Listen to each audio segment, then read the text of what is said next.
okay, we are going to be sharing with you the most important things to understand and to be concerned with. Why? Because a lot of people think that marketing makes the sale. A lot of people think that fancy, like 30-page offering memorandums with all kinds of junk in it make the sale. And I'm here to show you guys unequivocally what moves the needle, what doesn't. Okay. Before we get into that, guys, let's see where you're coming in from. Hey, Ethan, good to see you, man, from Fort Pierce. Love it. Katy, Texas. We got Georgia on the line. Love it. We got Atlanta. Cool. Guys, so do me a favor, folks. All right. I want to dispel a few myths. Okay. What we're going to be going over today, it's going to be very simple. It's going to be very to the point. And hopefully for you guys, it's going to be illuminating. Why? Because so many people have gone down this rabbit hole of like, what kind of marketing do I have to do? And how do I compete with other people? And this building isn't selling because of the marketing. Yeah, to a degree, but let's talk more about that. Okay. So let's look at it this way, guys. All right. So there's a few things, and I use this analogy quite a bit, and I really want you to understand. Okay. You can take most of your marketing and throw it out the window. Okay. There are only 3 things that sell a property. Okay. And without sounding, facetious, price. That's the majority of it. But you have to have the right property, okay, in the right location, in the right condition, okay? But the one thing that can handle any one of these items here is going to be price, okay? So think about it, folks, right? You can have an ugly building in a great area of town. Nobody wants it. You reduce the price. That's going to take care of everything. If you can have an ugly building in a bad area of town, you reduce the price, it's going to take care of it, okay? You can have a building with crappy condition, okay, great. You lower the price, it's going to take care of it. So when most people think, oh, you just need to send out more flyers, you need to have fancier marketing, you need to have a longer email list. Folks, at the end of the day, what sells properties is price. You can have a house next to a nuclear waste site, and I promise you, if the price is right, somebody will buy it. It could be someone that's terminally ill and needs a place to live for the next 6 months. Who knows, right? But my point is, before getting into the whole discussion of marketing, price solves everything with one caveat, okay? If people don't know about the property that you're selling, you're going to have a very hard time moving it. Here's what I mean, right? At the end of the day, most people think that like marketing solves everything. And I'm much more on the camp of price solves everything. But what I want you guys to understand is people still have to know about the property. The question is, what do they have to know about the property? Let's write that down, guys. That's a writer downer, okay? At the end of the day, people need to know certain things about the property. They don't need to know all the demographics for this and all the demographics for that. And all too often, people either use like Build Out, people use RealNext and all this stuff. And those are good products. Don't get me wrong. Okay. But I think too much emphasis is put on the bells and the whistles of these things than actually pricing a property properly. Let's do a perfect example. And you hear me say this before, and you're going to hear me say it again. And by the way, guys, you can use this exact same analogy in a listing presentation. Here's what I mean, okay? Mr. Seller, if I give you a $20 bill and I told you to go to the mall and give me 20 singles, do you think you could do that relatively easily? Yeah, sure. You just go into the mall or go to the 7-Eleven, go to the grocery store, change it out for 20 singles. Okay, great. Mr. Seller, if I gave you a $20 bill and asked you to bring me back 19 singles, do you think you'd be able to do that? And Mr. Seller says, absolutely, sure. Why? Well, because it's very, very easy. You take one single, you put it in your pocket and give you back the next 19. Okay, cool. Now, Mr. Seller, if I gave you a $20 bill and asked you to bring me back 23 singles, do you think you could do that relatively easily? Silence, right?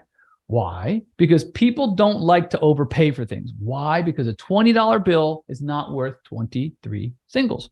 Why? Because we have already established the price. Okay. So oftentimes people think that you can sell you can get $23 for a $20 bill if the marketing is right. And I'm here to tell you, folks, that is not the case at all. So what I want to show you, folks, is a very, very simple example. Okay. I go out on a limb, right? And what I recommend for most properties up to, let's say, 6 or 8 million, let's say, okay, you can have a very simple one-page flyer. And as long as it has all the pertinent information, that's about all you need, okay? I have sold many, many, many, many multi-million-dollar buildings, guys, off a dinky one-page flyer. So let me show you what I mean, folks, okay? Let me see if I can get a little bit of room in here for you, all right? This is the flyer that I use the vast majority of the time. I started using RealNext, you know, but this is a flyer that I use for years and years and years. In fact, this one's as recent as like 2 years ago. This is a property I sold June of last year, okay? And folks, what it really comes down to is you need to just the facts, ma'am. Do you guys remember that movie Dragnet? You know, that TV show, you know? Just the facts, ma'am, is what the detective used to say to the people. And it's so stupid simple, but folks, this works. You do not need a 30-page OM. You do not need 1, 3, 5 mile radiuses and the demographics and the psychographics and the this and the that. Oh, guys, that's a bunch of BS, okay? It's a bunch of fluff, okay? Now, if you're selling to a developer, you know, maybe they want to understand certain things, but I promise you, any developer that's worth their salt, they're not going to take your numbers into account. They're going to do their own research. If they're going to spend millions of dollars acquiring a piece of property that they're going to develop, they're not going to take some real estate agent, no offense to any of us, but they're not going to take our word for it, guys. Okay, they're going to do their own. They're going to do what Ronald Reagan says, and that's trust, but verify. But this particular flyer, okay, I'm going to give you a very, very good example, okay? This flyer here, just reduced, okay? We had the property, I think we had it at 5.3, I want to say, okay? So you got the price here, you got your heading, you got your subheading, you got your branding, right? Okay, what's up next, guys? You got directly fronting Hollywood Boulevard. This is a property I sold here in Hollywood, Florida, for those of you that know South Florida, okay? You give the address, okay? So if people want to look it up on Google Maps and so on and so forth, you give one picture of the front of the building. You don't need to do anything super fancy. You do not need to hire a professional photographer. That will be a waste of your money, okay? You do need to let people know where it is. So I recommend you have a map. Show any major arteries. This shows where like I-95 is, okay? Show like what the main cross streets are, very important. And then what you need to do is give the 5 or 6 most pertinent bullet points, okay? Folks, we do not necessarily need drone footage. Is it nice to have? Sure. Do you need it to sell multi-million-dollar properties? Absolutely not, okay? So you have like the 4 or 5 most important bullet points, right? You have the square footage of the building, you have the square footage of the lot, you have the year that it was built, you have the zoning. In this particular case, it had 2 types of zoning, okay? Very, very simple, okay, folks? And then at the end of the day, you gotta have your contact information. Folks, I cannot tell you how many times people have gone and spent so many times what I call majoring in the minors. Guys, type the word major in the comments if you guys have ever felt like maybe you're majoring in the minors. And I'll explain what that is. It's you're doing the little things that like, they're nice to have, but they're not really what's going to move the needle, okay? They're not going to be that thing. You know what you'd be better off doing rather than making a 5-page flyer? Go out and get a price reduction from your seller. Instead of making a 5-page flyer, work on building your database so you can get it out in front of thousands of people that already own in the area. These are the things that move the needle, not, oh, an extra page, or let me make sure that my font is the right font, or my color, scheme looks good. Guys, it's a bunch of BS, and I'll show you exactly why, okay? So folks, what you always want to do, especially when you're dealing with income producing properties, right? In commercial, the income producing properties are great to sell. Why? Because you don't have to be there. It's not like selling a 3-bedroom, 2-bath townhouse. Why? Because you don't, someone's going to move into a place. They want to see, is their furniture going to fit? Is there enough room for their kids to play in the yard? Will their car fit in the garage?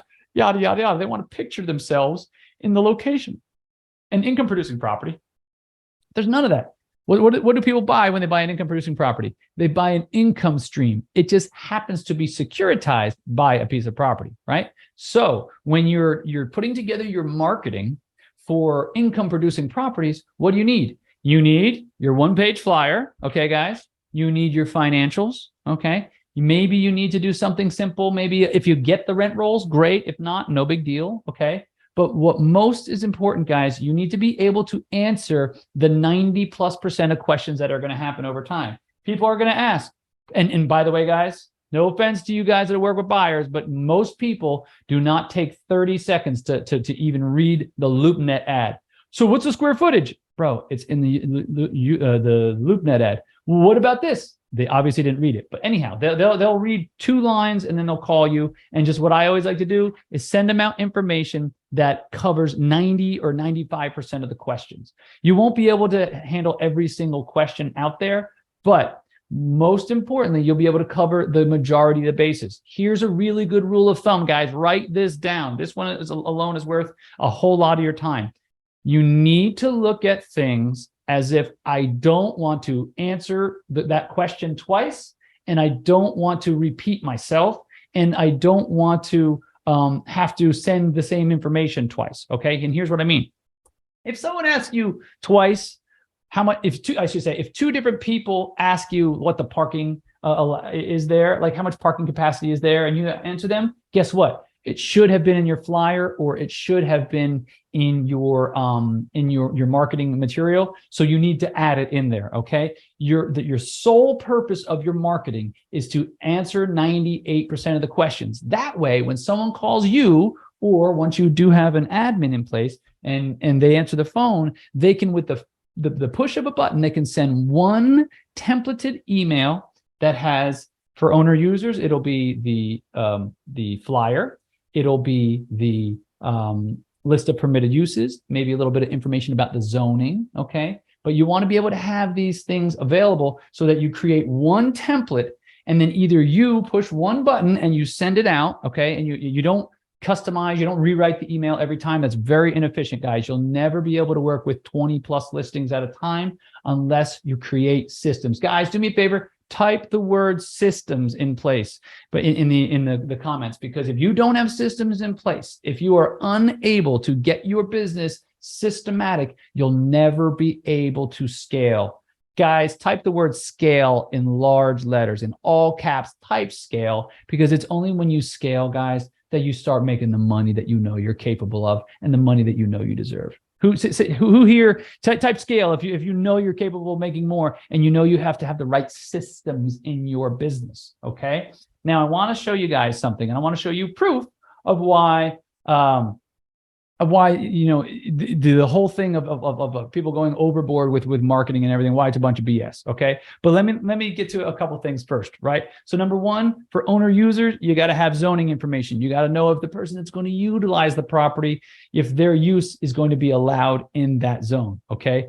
But on the other hand, if you're selling an income producing property, what you'll find is that all you need to do is you send out the financials. You send out, you know, some pictures. What I always recommend, folks, is whenever you go on a listing presentation, always take pictures there. Always take a little bit of video there. That way, if you do get the listing, if you don't get the listing that day, don't worry, because you're going to follow up over and over and over again. And when you do finally get the listing, you already have the pictures on your camera. You pop them into your one-page flyer, you send it out to your database, and hopefully you get a buyer sooner than later. Okay, with me, folks? So again, just to go over it, guys, just the facts, ma'am. You got to have a title. You have to have a subtitle. You have to have the address. You have to have one picture that clearly shows the property, so if they drive by it, they can see it. By the way, if it's a super ugly property, guys, don't be afraid to just show an aerial, okay, and show, like, highlight the attributes. You don't want to show the bad stuff. Show 5 or 6, you know, bullet points, okay? And then you want to have an aerial map so people can see how close it is to major arteries. And then you always want to have your branding and a way to contact with you. Folks, I can't tell you, like, I see some marketing sometimes and they don't have a way of contacting them. Guys, it's a complete waste of an email. It's a complete waste of a flyer if you don't have a way of contacting, okay? Now, something else to understand, folks. If you don't have systems, you will not succeed. The people, just remember, people fail. Write this down. People fail. Systems succeed. But people fail to the level of their systems. I'm going to say that again. It's once you can learn that and internalize that, it's going to take you far. People fail. Systems succeed. And people fail to the level of their systems. So if you don't already have a pre-templated flyer, okay, you don't have systems in place. If you don't have already a pre-templated email so that when you take a listing, you plug it into there, and if you get 20 calls, you're not going around and you're sending out 20 separate emails. You're sending 20 times the same exact email. And sometimes if you already have an admin, you don't even have to field the call. You don't even have to speak to the person. That templated email that's going to cover 95 to 98% of the information is being sent out on your behalf. Does that make sense, guys? Right? Greg says, like McDonald's. Exactly. You have to have systems, guys. Type a 1 in the chat if that makes sense. Why you want to create something once, have it answer every question you can possibly think of, but not putting too much. You just want to have like the meat and bones. You don't want to put information that's not going to move the needle. But the thing that's going to move the needle the most are going to be the things that you're going to be asked 90% of the time, 95% of the time, 98% of the time. And again, what's the 2-question rule, guys? If you ever get asked the same question 2 times, what you need to do is you need to include it in your marketing. Don't be afraid to go back in and change it. And next time you blast it, change it. Don't be afraid to go into the email and change that email. Very, very important. Now, I don't know. Can you guys see this? What I want to prove to you why this literally a 1-page flyer works. This particular building I sold last year in June. Okay, 1-page flyer. I had a couple nice pictures, took with my iPhone, an iPhone 12, nothing fancy dancy, okay? But these iPhones, most people don't realize the cameras that they have in them are better than like the professional cameras from like 5 or 10 years ago. It's insane the level of quality of the optics. But I want to show you guys something, okay? So a lot of people say, oh, you need to be really, really, you got to get some really, really fancy stuff. Let me show you. In fact, guys, if you can do me a favor, and if you can see this number, I'm not really sure. My eyes aren't really good these days. I got to get some reading glasses. But can you guys see the date? And can you see the number? Okay. Can you give me a thumbs up, Greg? Can you give me a thumbs up if you can see that number? You see that? I don't know. You might be able to see it. There we go. Okay, you got it. Okay, cool. Thank you, buddy. Okay, you see that? That was June of last year, guys. That was from the sale of this property. Okay, with a 1-page flyer. A 1-page flyer, it was priced properly, it was marketed properly. That is the point of what I'm trying to tell you guys, okay? The reason why you don't need to get fancy 30-pagers is because you can literally make multiple 6 figures using a 1-page flyer. Can anybody type, I believe, if you now are a believer? Because seeing is believing, guys. I made $200,000 off that one because we got it under contract for $5 million. We put it, I got both sides of it. I got 4 points on that, 200K, okay? Guys, you don't need to get fancy. You don't need to have a whole marketing department. This was a $35, you guys have ever heard of Fiverr? This is a template that I bought. I designed on Fiverr, okay? And I spent $35 having a freelance graphics designer create for me. This alone allowed me to make $200,000 on that sale. Guys, I can think of 200,000 reasons why you don't need to get carried away with your marketing, but you do have to be concerned with pricing. If that makes sense to you guys, right? Type pricing in the chat. Type pricing in the chat if that makes sense, why you don't have to go overboard with certain things. You don't have to major in the minors. You don't have to have all kinds of demographics, psychographics, and all this other BS. All you need to do is give them the facts that they need. Commercial is so much less concerned with image and glam and glitz than the residential side of things. A lot of residential, properties, they have to be marketed a certain way and professional photos, and they have to be staged and all this stuff. We don't have those concerns on the commercial side. Residential is a very different animal, and it's marketed very differently, right? So the nice thing is you can literally roll up with your iPhone. You take a little bit of footage, you take a couple pictures, right? You put together a 1-page flyer, and so long as it is priced right and marketed properly. What do I mean by marketed properly? You got to put it on the LoopNet, MLS, CoStar, Crexi. You put it on those 4 platforms, that's about where 98% of your buyers are going to come from, guys. Okay, straight up. So there's 4 places you put it. So you put it on those 4, you're safe. LoopNet, I recommend silver ads, okay? And then if you market it properly with a 1-pager that has everything on it that is necessary, maybe in your templated email, you include a list of permitted uses. Maybe you include a little bit of information about the zoning, but that should be. Latoya, it's going to be LoopNet, CoStar, Crexi, and MLS. Those are like the four big ones, right? That's where you're going to get the majority. And then also, as you are going through, you should be creating better and better database for yourself, knowing who are the owners in the area. Okay, guys. If you guys are with me, if you guys like the idea of systems, if you guys like the idea of having a system in your business so that you can earn fees that are in excess of 6 figures, all right, type the word system, okay? Guys, that is what we're talking about. Yeah, Bill Gordon says, LoopNet Silver ads are now $119 a month per listing. Bill, I remember in 2005, we had 15, what they used to call premium listings, right? It's basically what a silver listing is. And it was 15 exclusive premium listings for $120 a quarter. Yeah, they have like 30 or 40x their pricing. But I will say this, back in 2005, we were taking ads out in the newspaper. This is how far back I've been doing leasing since 2003, right? We were taking out ads in the newspaper about 1.5 inches wide and 3 lines high. Guys, it was $950 a month. So even if you had 5 or 8 of those silver ads, you're still way ahead of the game. The other thing is, Bill, right? Remember that $200,000 check I just showed you? That buyer came off of LoopNet. So is it worth $119 a month per listing? You better believe it. Yeah, it does sound like it's expensive. And in this business, everybody wants $300 or $500 out of you a month. But I promise you, the highest ROI that I know of in this business, it's on LoopNet Silver ads. And I'm not just saying that because I'm a spokesperson. I'm a spokesperson because I believe in their product. It is absolutely amazing. For a small amount of money, you can have a major, because think about it, if just $1 million property, you get $120 a month, and maybe even if you had it for a year, that you spend $1,200 and you sell $1 million property, you put 30 grand in your pocket. I would do that every single day of the year. That's like a 20x return on your money. You with me? Folks, thank you again for being here. Look forward to it. Implement. I am looking forward to all you guys implementing and coming back next week and explaining what kind of outcomes you've had from what you've implemented. All right, guys, see you next week. Take care, folks. Have a good one.